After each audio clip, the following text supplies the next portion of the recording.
할렐루야. 네, 아직 추석 명절임에도 불구하고 또 주님의 마음으로 사모하는 마음으로 이 자리에 나오신 모든 성도님들께 주님의 은혜와 평강이 가득하시기를 축복합니다. 이 세상에는 굉장히 다양한 사람들이 함께 살아가고 있습니다. 그리고 그 중에는 아주 선한 영향력을 많이 끼치는 사람이 있고, 또 반대로 악한 영향력을 주는 사람도 있습니다. 또 그 중간 어디쯤에서 큰 영향력을 주변에 주지는 않지만 그저 자신의 앞가림을 하면서 살아가는 사람도 있습니다. 명절을 보내면서 한번 생각해 보았으면 좋겠습니다. 오랜만에 이렇게 명절 때 가족으로 모이셨을 텐데 많이들 나는 그 자리에서 과연 선한 영향력을 끼치는 사람이었는가? 오랜만에 친인척들을 만나셨다면 그들에게 예수님의 향기를 풍겼는가? 아직 예수님을 모르는 친인척들이 있다면 그들에게 예수님의 사랑과 성품, 복음을 전하고 보여주었는가? 우리는 늘 예수님의 사람이라는 사실을 기억했으면 좋겠습니다. 우리는 예수님께 부르심을 받았고 예수님께 구원을 받았으며 예수님께 사명을 받은 그리스도인들입니다. 그렇다면 언제 어디서나 선한 영향력을 흘려보내야 하는 거룩한 의무를 가진 자들인 것입니다. 내일도 공휴일이죠. 아직 연휴가 좀 남아 있습니다. 가족들에게, 그리고 꼭 가족들이 아닐지라도 내가 있는 모든 자리, 직장에서, 교회에서, 또 모든 관계들 속에서 우리가 늘 예수님의 선한 것들만 전할 수 있는 그런 복의 통로가 되기를 간절히 소망해 봅니다. 그러나 요즘 시대 풍조가 개인주의입니다. 그러다 보니 신앙도 점점 개인주의화 되어 가는 것 같습니다. 그래서 적극적으로 이제는 복음을 전하지 않고 다른 이들을 위해서 예수님의 사랑을 실천하거나 선한 일을 굳이 힘들게 하려고 하지 않습니다. 그저 나만 평안하고 나만 신앙을 잘 지키면 되지, 나만 예배 잘 드리면 되지 라는 생각에서 보통 많이 멈추기 때문입니다. 그러나 성경은 보편적으로 우리 그리스도인들이 적극적으로 선한 영향력을 끼쳐야 된다라고 말씀합니다. 우리 너무 잘 아시는 말씀이실 텐데 우리 마태복음 5장 16절 말씀을 우리 화면 보시고 함께 읽어보도록 하겠습니다. 이같이 너희 빛이 사람 앞에 비치게 하여 그들로 너희 착한 행실을 보고 하늘에 계신 너희 아버지께 영광을 돌리게 하라. 예수님은 우리가 주님의 빛을 비추는 이런 적극적인 신앙을 가지고 살아가기를 원하시는 것입니다. 그런데 이것을 좀 오해하시는 분들이 있습니다. 주님의 빛을 비추는 일은 꼭 큰 전도 사역을 해야 되는 것이 아닙니다. 꼭 띠를 두르고 길거리에 나가 복음을 전하라는 것이 아닙니다. 나에게 주어진 삶 속에서 예수님의 사랑을 전하고 예수님의 말씀을 전하고 예수님의 성품을 보여주면서 빛이신 예수님을 우리의 삶에서 드러내고 전할 수 있다면 그 삶 자체가 적극적으로 빛을 비추는 삶이라는 것입니다. 그러면 우리가 삶 속에서도 하나님께 영광 돌릴 수 있는 엄청난 은혜의 기회를 얻게 된다라고 성경은 말씀합니다. 오늘날에 교회는 열심히 다니지만 예배도 빠짐없이 꼬박꼬박 참석하지만 예수님을 다른 이들에게 전할 생각을 전혀 하지 못하는 사람들이 많이 있습니다. 우리 성도님들은 오늘 이 말씀을 기억하시면서 거룩한 비전을 꿈꾸어 보셨으면 좋겠습니다. 오늘 집에 가서도 내가 가족들에게 예수님의 빛을 비추어 보겠다. 직장에 가서도 내가 만나는 모든 사람들에게 예수님을 비춰보는 그런 삶을 살아보겠다. 우리가 거룩한 결단을 하실 수 있기를 바랍니다. 그럴 때에 내 안에 계신 주님께서 우리에게 선한 능력을 행하실 줄 믿습니다. 오늘 말씀에는요, 이스라엘 백성들에게 아주 큰 선한 영향력을 끼쳤던 사무엘 선지자의 어린 시절 이야기가 나옵니다. 사무엘은 어떻게 그런 믿음의 사람으로 성장할 수 있었는지 우리가 살펴보고, 또 반대로 이스라엘 백성들에게 아주 악한 영향력을 끼쳤던 엘리의 제사장 아들들 홈니와 비느하스의 이야기도 함께 보려고 합니다. 이들은 사실 다 엘리 제사장 밑에서 아래에서 비슷한 환경에서 자랐는데요. 왜 이렇게 다른 인생을 살게 되었는지 살펴보면서 우리가 함께 영적 교훈을 나눠보겠습니다. 자, 먼저 사무엘상 2장 18절 말씀을 우리가 함께 읽어보겠습니다. 사무엘은 어렸을 때에 세마포 에봇을 입고 사무엘 선지자는 어렸을 때부터 제사장들이 입는 세마포 에봇을 입고 성막 일을 하면서 자랐다고 나옵니다. 사무엘은 어머니 한나가 서원하여 낳은 아들이기 때문입니다. 한나는 원래 아이를 갖지 못하는 여인이었죠. 그런데 아들을 주시면 내가 그 아들을 하나님께 바치겠습니다. 간절히 서원으로 기도했고 하나님은 이 기도에 응답하셔서 사무엘이 태어나게 됐습니다. 그리고 한나는 실제로 젖을 떼자마자 이 어린 사무엘을 성막에서 자랄 수 있도록 엘리 제사장에게 맡기게 됩니다. 그런데 생각해보면 아무리 서원을 했다지만 젖을 떼자마자 기적적으로 얻은 이 하나뿐인 아들을 다른 이에게 맡기고 온다는 것은요, 쉽지 않았을 것 같습니다. 저도 이제 셋째 딸의 아버지로서, 새 아이의 아버지로서 이제 막내딸이 한 달 된 젖먹이입니다. 젖을 뗄 때면 그 아이가 얼마나 이쁠 때입니까? 그런데 그런 자녀를 다른 아이에게 맡긴다. 제가 아빠로서 이 상황을 이입해 보니까요, 절대 쉽지 않았습니다. 저는 두 딸이 있고 이 막내딸로만 상상을 해보았는데도 불가능할 것 같습니다. 그런데 사무엘의 부모님들은 하나밖에 없는 아들입니다. 정말 마음이 아팠을 것 같습니다. 다시 하나님께 기도해서 이 서원을 철회하거나 수정하고 싶었을 것 같습니다. 자, 그러나 한나는 어떻게 하죠? 마음을 굳게 먹고 이 아들을 정말로 성막에 바칩니다. 하나님께 약속한 것을 온전히 지키기 위해서 가장 소중한 아들을 내어 놓는 것입니다. 그리고 오히려 하나님을 찬양하며 기뻐하며 돌아갔습니다. 자, 이렇게 믿음의 실천 아래에서 세워진 아이가 사무엘입니다. 그래서 이제 18절 말씀 뒷부분에 보면 사무엘은 어릴 적부터 여호와 앞에서 섬겼다라고 말씀이 하고 있습니다. 사람이 아니라 하나님 앞에서 살아가는 거룩한 자로 성장을 하는 것입니다. 하나님 앞에서라는 단어를 라틴어로 하면 아마 많이 들어보셨을 겁니다. 코람데오라는 단어입니다. 사람들 눈치 보고 세상 앞에서 살아가는 것이 아니라 하나님 앞에서 코람데오 정신으로 이 사무엘이 자라갈 때에 하나님의 선한 영향력을 끼치는 주님의 사명자로 컸다는 것입니다. 사람 중심으로 살다 보면 사람들의 평가가 중요해집니다. 그러면 사람을 두려워하게 됩니다. 그래서 사람들에게 휘둘리고 흔들리는 삶을 살게 됩니다. 그래서 우리는 사람이 아니라 하나님 앞에서 살아가야 합니다. 그렇게 하나님 앞에서 살아가는 사람은 어려운 환경과 상황도 극복할 수 있게 되는 것입니다. 사무엘이요, 이렇게 어릴 때부터 성막에서 자랐지만 사실 영적으로 좋은 환경이 아니었습니다. 왜냐하면 엘리 제사장이 그리 좋은 제사장이 아니었기 때문입니다. 성경의 평가로 엘리 제사장은 나태하고 무능력한 제사장으로 평가됩니다. 결국 나중에 하나님의 저주를 받아 죽게 된 인물입니다. 게다가 엘리 제사장의 아들들 아주 악한 자들이었습니다. 그들 사이에서 사무엘이 어릴 때부터 살아간다는 것은요, 영적으로 정말 최악의 환경이었다라는 것입니다. 자, 그런데 사무엘은 그들에게 악한 영향력을 받지 않고 자랍니다. 사무엘은 사람이 아니라 말씀드렸듯이 하나님 앞에서 살았기 때문입니다. 자, 오늘날에도 믿음의 사람들의 그런 간증들을 들어보면요, 놀라운 이야기들이 많이 있습니다. 우상을 섬기는 집안에서 태어났거나 알코올 중독자 아버지 밑에서 자라났거나 찢어지게 가난한 집에서 태어난 자라 할지라도요, 하나님 앞에서 사는 이들은 이 모든 환경과 상황들을 극복하고 결국은 예수님을 전하는 선한 영향력의 사람이 되었다는 것입니다. 사람 앞에서 살아가면 사람들의 영향을 극복하기가 매우 어렵습니다. 그래서 그 아버지의 그 아들, 그 스승의 그 제자가 될 수밖에 없는 것입니다. 자, 그런데 하나님 앞에서 사는 이들은요, 그것을 끊어낼 수가 있습니다. 사람의 영향력보다 훨씬 더 크신 하나님의 영향을 받기 때문입니다.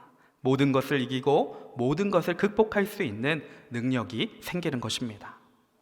사무엘은 평생에 하나님 앞에서 산 인물입니다.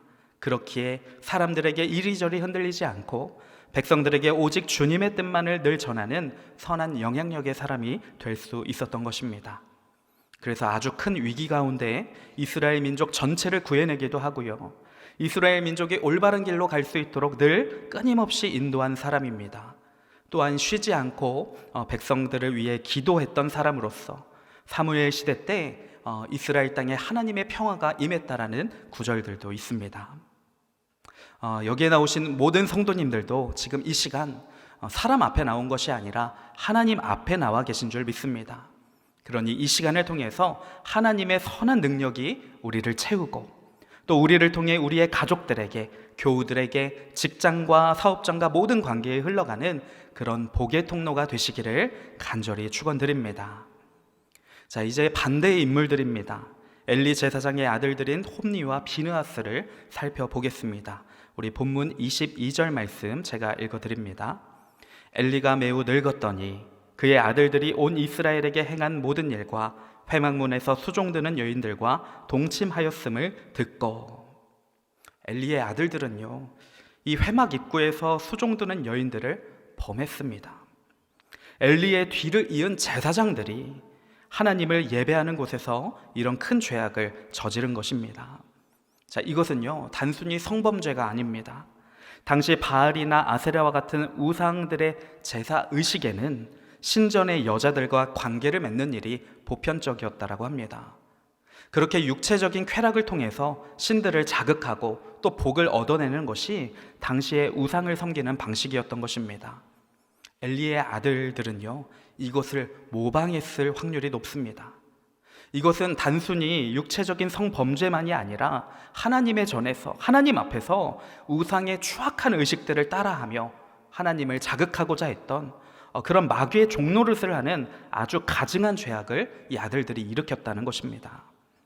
자, 그리고 오늘 읽지는 않았지만 앞선 말씀들을 보면요, 이들은 백성들이 주님께 바치려고 가져온 제물들에 손을 댔습니다. 하나님께 드리는 그 제물의 고기를 빼서 자신들이 좋은 부위를 먹기도 했습니다. 자, 이렇게 엘리의 아들들은 자신들만 죄를 짓는 것이 아니라 백성들의 제사를 망쳤고 거룩한 예배 처소를 더럽혔습니다. 이스라엘 백성들이 하나님께로 나오는 길을 다 막아버리는 엄청난 악영향을 끼치게 된 것입니다. 자, 이 소식을 들은 엘리 제사장은 아들들을 불러놓고 말합니다. 본문 24절과 25절 말씀입니다. 내 아들들아, 그리하지 말라. 내게 들리는 소문이 좋지 아니하니라. 너희가 여호와의 백성으로 범죄하게 하는도다. 사람이 사람에게 범죄하면 하나님이 심판하시려니와 만일 사람이 여호와께 범죄하면 누가 그를 위하여 간구하겠느냐 하되 그들이 자기 아버지의 말을 듣지 아니하였으니 이는 여호와께서 그들을 죽이기로 뜻하셨음이더라. 하나님은 이런 죄인들에게도요, 엘리 아버지를 통하여서 마지막 기회를 주십니다. 하지만 이들은 아버지의 이 권면을 우습게 여기며 듣지 않았습니다. 회개의 기회를 결국 다 날려버린 것입니다. 자, 그러자 하나님은 그들을 심판하시기로 결정하셨습니다. 이들은요, 분명 하나님께 선택받은 거룩한 제사장들이었습니다. 그런데 어쩌다가 이러한 죄인이 되었을까요? 우리 사무엘상 2장 12절 말씀 우리가 함께 읽어보도록 하겠습니다. 시작. 엘리의 아들들은 행실이 나빠 여호와를 알지 못하더라. 이들은요, 하나님을 알지 못했다라고 나옵니다. 그냥 모른 것이 아닙니다. 제사장이었기 때문에요, 상식적으로, 당연히 지식적으로 머리로는 하나님에 대해서 잘 알았을 것입니다. 자, 그러나 살아계셔서 나와 지금도 함께 하시는 하나님을 알지 못했다는 것입니다. 관계적으로 하나님을 경험하지 못한 것입니다. 그렇다 보니 사람보다 하나님이 작아 보이는 겁니다. 화려한 우상들보다 하나님이 보잘것없어 보이는 것입니다. 그렇게 하나님을 알지 못한 이들은 제사를 멸시하게 되었고 돌이킬 수 없는 죄악을 범하게 된 것입니다. 자, 이처럼 하나님을 알지 못하는 것은 큰 죄입니다. 호세아서에서도 가장 강조하는 큰 죄가 여호와를 알지 못하는 것입니다. 그리고 이런 무지한 자들은 자신 혼자만 죄 짓는 것이 아니라 다른 사람들에게도 악한 영향력을 끼친다는 것입니다. 오늘날에도 하나님을 알지 못하는 수많은 악인들이 이 세상에 악한 영향력을 끼치고 있습니다. 예수님 시대에는 바리새인들과 같은 종교 지도자들이 그랬습니다. 예수님이 직접 자신에게 찾아오셨음에도 불구하고 예수님을 알지 못했습니다.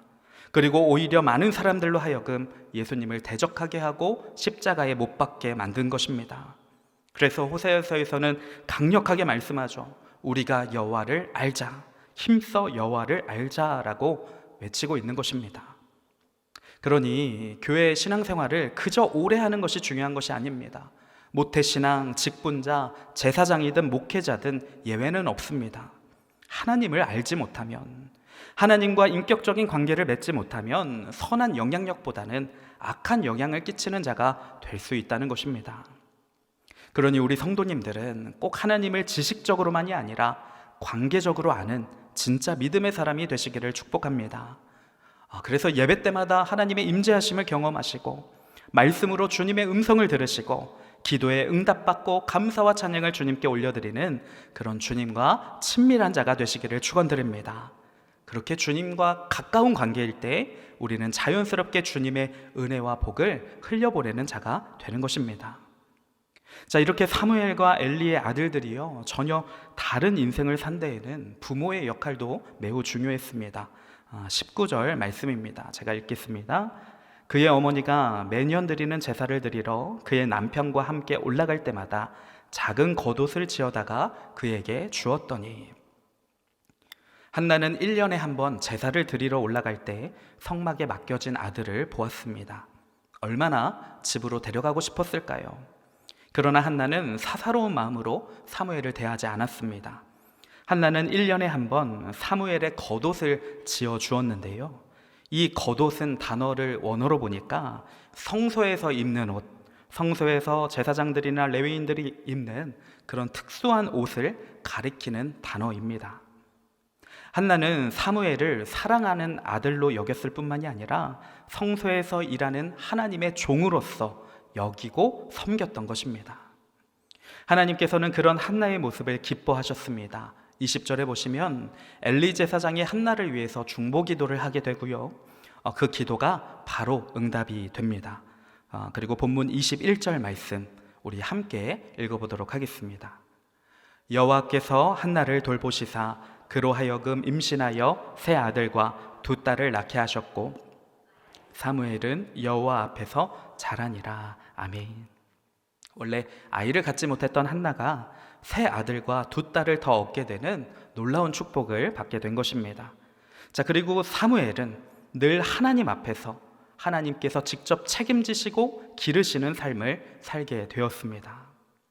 자, 그렇다면 엘리는 아버지로서 어땠을까요? 우리 23절, 24절 말씀을 다시 한번 보려고 합니다. 23절, 그들에게 이르되 너희가 어찌하여 이런 일을 하느냐? 내가 너희의 악행을 이 모든 백성에게서 듣노라. 내 아들들아, 그러하지 말라. 내게 들리는 소문이 좋지 아니하니라. 너희가 여호와의 백성으로 범죄하게 하는도다. 자, 이 구절들만 보면요, 엘리 제사장도 아버지로서 부모의 역할을 잘 하고 있는 것처럼 보입니다. 아들을 꾸짖고 있고 그렇게 하지 말라고, 그런 행동은 하나님께 범죄하는 일이라고 경고하고 있습니다. 자, 그런데 말씀을 자세히 보면요, 엘리는 이 아들들의 죄악을 모든 백성들에게 들었다라고 설명합니다. 내게 들리는 소문이 좋지 않다고 말하고 있습니다. 그러니까 두 아들의 죄악을요, 온 이스라엘 백성들이 다 알기까지 아버지인 엘리는 제대로 알지 못했다는 것입니다. 온 이스라엘의 소문이 다 퍼지는 동안에 엘리는 아버지로서, 아니 선임 제사장으로서 이 아들들의 삶이나 사역들을 전혀 살펴보지 않았고 방임하고 있었다는 것입니다. 자, 그리고 이렇게 늦게 알았다면 어떠한 방법을 써서라도 제재를 할 필요가 있었습니다. 주님 앞에서 큰 죄악이기 때문입니다. 자, 먼저 뭘 해야 했을까요? 먼저 이 아들들을 잘못 키운 그 죄악을 주님 앞에 가져가서 간절히 먼저 회개했어야 합니다. 그리고 이 아들들의 제사장직을 파면시키든지 다른 사람들을 동원해서라도 그 악행들을 멈추게 해야 됐을 것입니다. 자, 그러나 엘리는 어떻게 했을까요? 이렇게 말로만 끝냈습니다. 그리고 엘리의 말은 영향력이 하나도 없었습니다. 그래서 25절 말씀 뒷부분을 다시 한번 보시면 그들이 자기 아버지의 말을 듣지 아니하였으니 라고 나옵니다. 홈리와 비느하스는 늙은 아버지의 영향력 없는 말을 무시한 것입니다. 왜 영향력이 없었을까요? 분명히 제사장이고 아버지의 권한이 클 시대인데 왜 그랬을까요? 엘리 제사장은 하나님 앞에서 살지 않았기 때문입니다. 그래서 제사장이라도 아버지라도 그 말에 힘이 없는 것입니다. 성경은 이렇게 된 이유가 엘리의 태도에 있었다라고 말씀합니다. 29절 말씀 제가 읽어보겠습니다. 너희는 어찌하여 내가 내 처소에서 명령한 내 제물과 예물을 밟으며 내 아들들을 나보다 더 중히 여겨 내 백성 이스라엘이 드리는 가장 좋은 것으로 너희들을 살찌게 하느냐. 여기에서 하나님은 이 엘리를 표적하여 말씀하십니다. 내 아들들을 나보다 더 중히 여겼다라고 하십니다. 사람의 마음 깊은 속까지 꿰뚫어 보시는 하나님은요, 엘리가 하나님보다 아들들을 더 사랑했고 그래서 죄를 방임했다는 사실을 다 아셨던 것입니다. 잘못된 사랑이었습니다. 아들들이 하고 싶은 대로 그냥 두는 것이 사랑이라고 잘못 생각했습니다. 하나님 앞에서 지금 엄청난 범죄를 행하고 있음에도 불구하고 잔소리로만 끝냈습니다. 그 결과 아들들도 망했고 자신도 망하게 된 것입니다. 한나와 엘리의 태도는 겉으로 볼 때는 비슷해 보입니다. 그러나 완전히 달랐습니다. 한나는 아들을 사랑하지만 아들을 주신 하나님을 더 사랑했습니다. 그래서 하나님과의 약속을 우선시했고 사무엘을 하나님께 온전히 바치고 맡길 수 있었던 것입니다. 그러자 하나님께서는요, 그 사무엘을 책임지시고 자신 앞에 두시고 기르셨습니다. 그러나 엘리는 하나님보다 아들들을 더 사랑했기 때문에 하나님께 맡기는 것이 아니라 그들 마음대로 살도록 방임했습니다. 그리고 하나님은 그런 엘리의 아들들을요, 책임져 주시지 않으셨습니다. 자, 오늘날에도 자녀들을 하나님께 맡기는 것이 아니라 너무나 방임하고 있는 그런 가정들이 많이 있는 것 같아 안타깝습니다. 요즘에 시대가 많이 바뀌면서 자녀를 존중한다는 이유로, 인격을 보존해준다는 이유로 분명히 하나님을 떠나 죄악 가운데 살고 있음에도 방임하는 경우가 있는 것입니다. 그런데 이상하게 진로나 대학 입시 같은 그런 일에는 방임하지 않습니다. 심지어 회사 취업이나 결혼까지도 그렇게 개입하는 부모님들이 많이 있는데 이 가장 중요한 신앙에 있어서는 방임하는 경우가 있는 것입니다. 우리 성도님들은요, 그 누구보다도 하나님을 더 사랑하시기를 바랍니다. 자녀보다도 하나님을 더 사랑하시기를 축복합니다. 그래야 진짜 사랑을 자녀에게 줄 수 있습니다. 하나님을 사랑하는 자가 진정한 사랑을 할 수 있기 때문입니다. 또한 기도하는 어머니의 자식은 망하지 않는다라는 말씀이 있죠. 혹여나 예배의 자리를 떠나 있는 자녀나 가족들이 있다면 가장 먼저, 가장 좋은 방법, 가장 방임하지 않는 좋은 방법, 먼저 해야 될 방법은 바로 하나님께 기도로 맡기는 것일 것입니다. 하나님을 사랑하는 자들은 기도로 하나님 앞에 늘 나아갑니다. 그러면서 하나님으로부터 채움을 받고 그 선한 영향력을 자녀들에게 또 주변에 흘려보내며 주님의 일하심을 기대할 수 있게 되는 것입니다. 오늘 말씀을 정리해 보겠습니다. 사무엘은 하나님 앞에서 살아가며 믿음의 사람으로서 성장을 했습니다. 그의 어머니 한나 역시 하나님 앞에 나아가는 기도의 사람이었고 순종의 사람이었기 때문에 그 선한 영향을 받아 선한 능력의 사람으로 나아갈 수 있었던 것입니다. 자, 반면 엘리의 아들들 홈리와 비느하스는요, 악한 영향력의 사람들이었습니다. 그들은 하나님 앞에서 살지도 않았고 하나님을 인격적으로 알지도 못했습니다. 그들의 아버지 엘리 제사장도 하나님보다 아들들을 더 사랑하는 사람 중심의 인물이었습니다. 그래서 선한 영향력을 주지 못하고 방임하는 죄를 짓게 된 것입니다. 자, 우리 성도님들은 오늘 말씀을 교훈 삼아서 늘 주님 앞에서 살아가실 수 있기를 축복합니다. 그래서 주님이 주시는 은혜와 능력을 늘 주변에 흘려보내는 선한 능력의, 선한 영향력의 사람이요, 주님의 빛을 비추는 참된 그리스도인이 되시기를 축원드립니다.